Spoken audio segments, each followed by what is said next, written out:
جان دینا ان کی خاطر، جان دینا ان کی خاطر ہے فریضہ حیات، جس طرح سمجھا ہے خود اوروں کو سمجھانا بھی ہے، کر کے جان و مال ان کی شان و عظمت پہ نثار، پھر ادائے عاشقی کو آج دہرانا بھی ہے، حق بیانی کی نہیں ہے جن زبانوں کو لگن، عظمت نبوی کا نعرہ ان سے لگوانا بھی ہے، کہہ رہی ہے ہم سے آصف آج بھی فکر رضا، ان کی خاطر ہی جئیں گے اور مر جانا بھی ہے۔ اللہ تبارک و تعالی جل جلالہ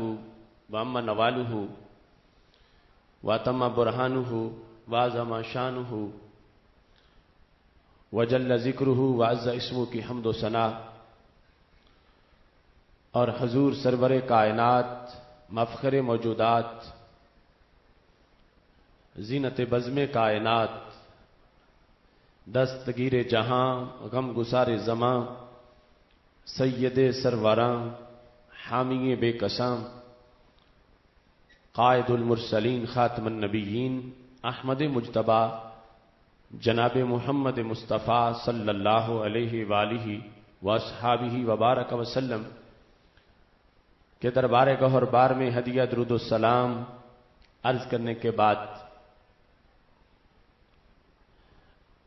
وارثان منبر و محراب، ارباب فکر و دانش، نہایت ہی معزز و محتشم حضرات و خواتین،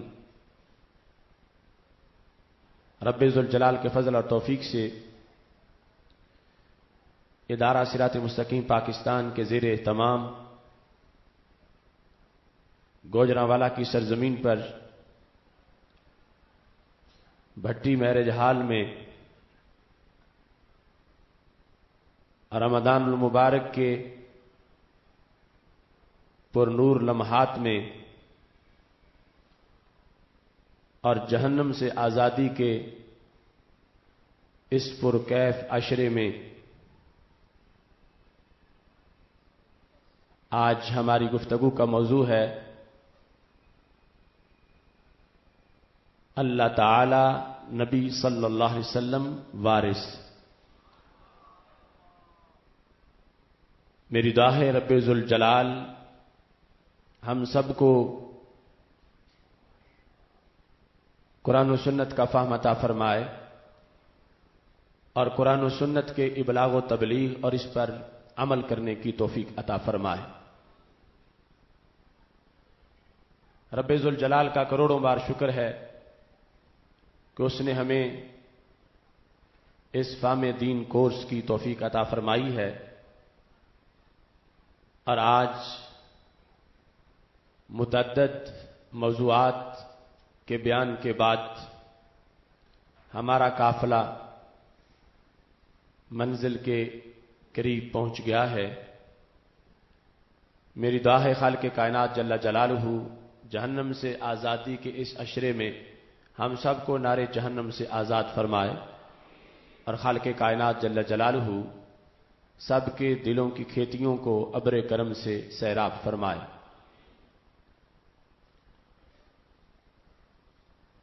خالق کائنات جل جلالہ نے ہمارے آقا تمام رسولوں کے قائد حضرت محمد مصطفیٰ صلی اللہ علیہ وسلم کو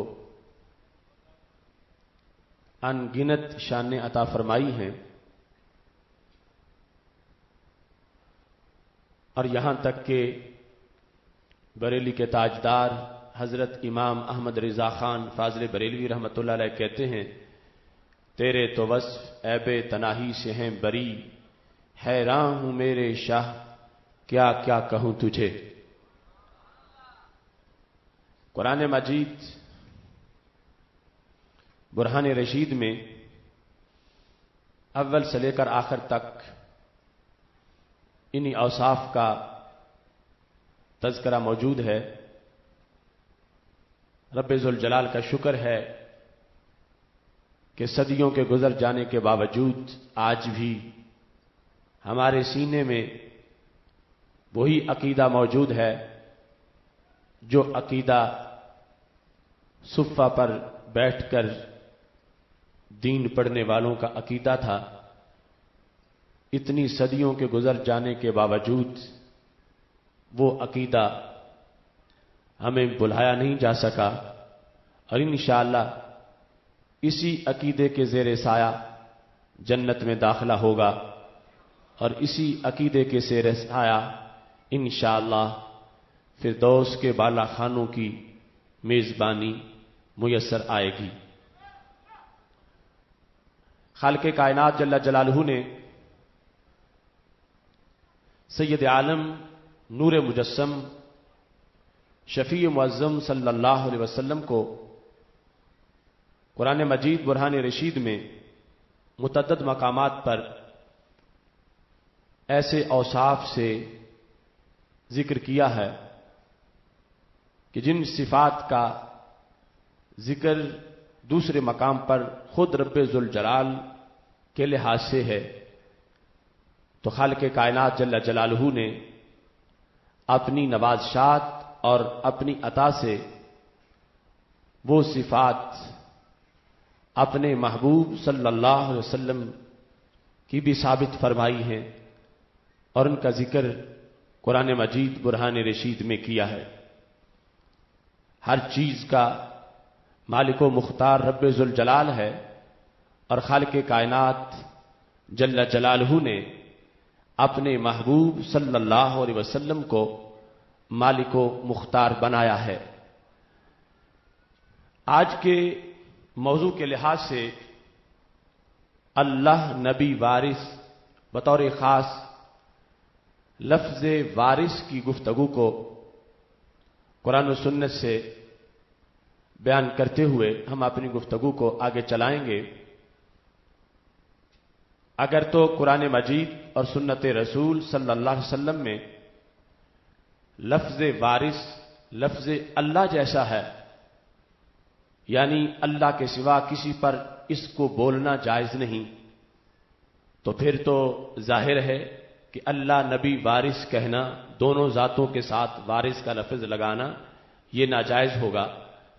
اور اگر قرآن مجید برہان رشید میں رب ذوالجلال نے اپنے بندوں پر خود لفظ وارث کا اطلاق کیا ہے، خود لفظ وارث بولا ہے، تو پھر پتہ چلا کہ جن کے غلاموں کو وارث کہا گیا ہے وہ خود وارث کیوں نہیں ہیں۔ اس سلسلہ میں چونکہ قرآن مجید ہمارے پاس وہ کتاب ہے کہ سید عالم نور مجسم شفیع معظم صلی اللہ علیہ وسلم نے فرمایا کہ جب بھی لوگوں کو ضرورت پڑے گی تو میری کتاب لوگوں کے درمیان فیصلہ کرے گی۔ یہ فیصلہ کرنے والی کتاب ہے، اور اس میں ہماری ہر مشکل کا حل موجود ہے۔ قرآن مجید برہان رشید کے اندر خالق کائنات جل جلالہ نے اپنے آپ کو وارث کہا ہے۔ سورہ حج کی آیت نمبر 23 ہے، رب ذوالجلال فرماتا ہے وَإِنَّا لَنَحْنُ نُحْيِي وَنُمِيتُ وَنَحْنُ الْوَارِثُونَ، ہم زندہ کرتے ہیں اور ہم مارتے ہیں اور ہم وارث ہیں۔ الوارثون جو وارث کی جمع ہے، اس کا اطلاق رب ذوالجلال نے قرآن مجید برہان رشید میں اپنی ذات پہ کیا ہے۔ وارث کا جو مطلب شریعت میں ذکر کیا جاتا ہے، تفسیر ساوی میں ذکر ہے الوارث فی الاصل، وارث اصل کے اندر وہ ہے الذی یاخذ المال بعد موت مورثہ، جو اپنے مورث کے مر جانے کے بعد مال پکڑتا ہے، اس کو وارث کہا جاتا ہے۔ ثم اطلق الارث وارید لازمہ، پھر یہ ارث والا لفظ بولا گیا اور یہ بول کے جو اس کو لازم ہوتا ہے وہ مراد لیا گیا، اور وہ لازم ارث کو کیا ہے؟ بقا. ایک بندہ فوت ہوا، جو پیچھے باقی تھا اس کو اس کا ورثہ ملا تو وہ اس کا وارث کہلایا. رب ذوالجلال اپنے آپ کو وارث کہتا ہے، تو اس کا مطلب یہ ہے کہ خالق کائنات جل جلالہ فرما رہا ہے نحن الباقون، ہم باقی رہنے والے ہیں. ونارث جمیع الخلق، اور جب خلق دنیا سے ختم ہو جائے گی ہم ہی باقی رہ جائیں گے. تو قرآن مجید برہان رشید میں